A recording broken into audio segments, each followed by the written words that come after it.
I love you, Mother. Here are some laws and rules you should know. You know that per 12 USC 1431, banks can't actually loan you any money because they're the borrowers? Did you know that per 42 USC 408, asking for your social security number on any credit transaction or loans because there is no lawful money is a crime? Did you know that per 15 USC 1602G, that we the consumers are the creditors? Did you know that UCC 3-104 explains what a negotiable instrument is and how to use it? Did you know that per 31 USC 5118 that you can discharge all debts and it doesn't even have to be in legal tender anymore? And did you know that after you file a UCC-1 form and set up a foreign trust account after you've authenticated your birth certificate, you have full access to House Joint Resolution 192 and Public Law 7310 for the discharge of debts? Those are the 6 infinity stones for you to just snap away your problems. You're welcome.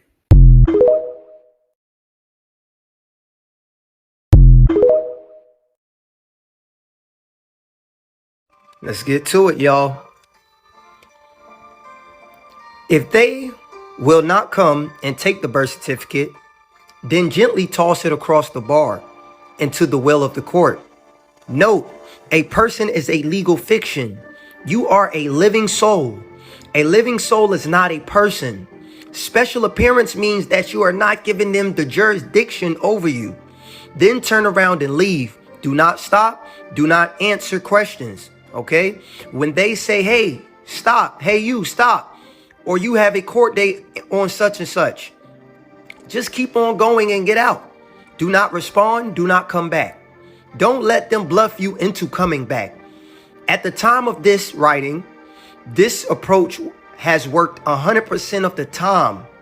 However, 5% of the folks who do this report that the court tries to threaten them with letters.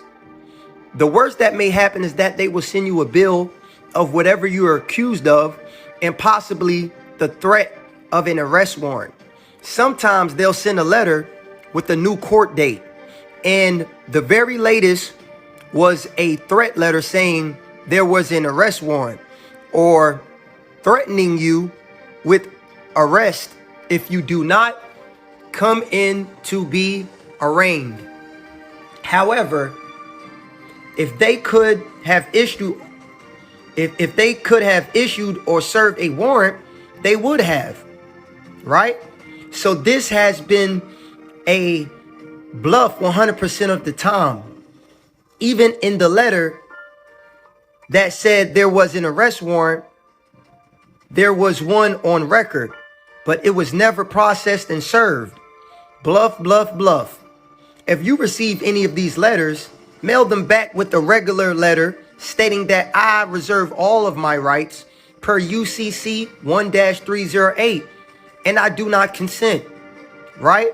Do not enter anything into the record or place a court heading at the top of your letter, or that would be giving consent. A regular letter only.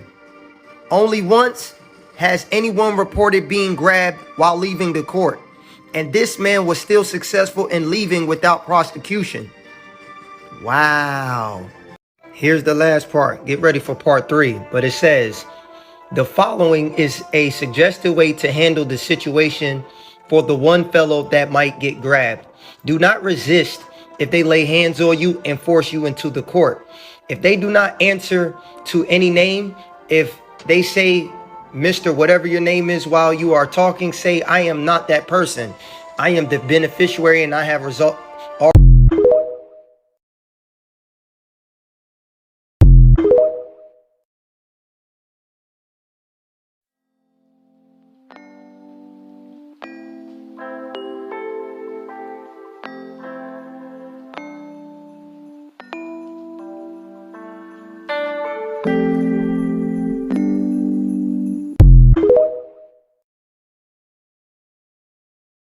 The truth about 1099 straight from the mouth of the IRS, since everyone is giving misinformation. File Form 1099-A for each borrower if you lend money in connection with your trade or business and in full partial satisfaction of the debt, comma, you acquire interest in property that is security for the debt, you have reason to know that the property has been abandoned. So those are three different terms. You are either lending money for full or partial satisfaction of a debt, you acquire interest in a property that is security for the debt, or you have reason to know that it is abandoned. Those are the three ways.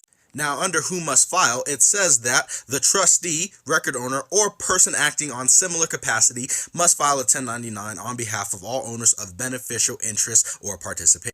Now, a subsequent holder of a loan, which is you, is treated as a lender and is required to report events occurring after the loan is transferred to a new holder. When you file it, you must provide a statement to the borrower. So if you're putting 111 Constitutional Drive, that doesn't make you the lender. Why are you filling out a 1099? You're going to jail. This is why the IRS hired all them 6,000 new people, because everybody's lying to you. And when you e-file, the proper copies get sent to the proper people.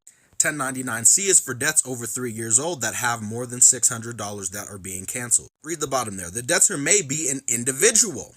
And it tells you here, anybody who lends money, especially credit card companies, are filing these. Every time you go into a transaction, one of these 1099s gets filled out. There's a way for you to search every single 1099 that has been filled out on your behalf. 12 U.S.C. 1431. Each Federal Home Loan Bank shall have the power, subject to rules and regulations, to borrow and give security. You sign for the bank to get a loan. Who they borrowing that money from?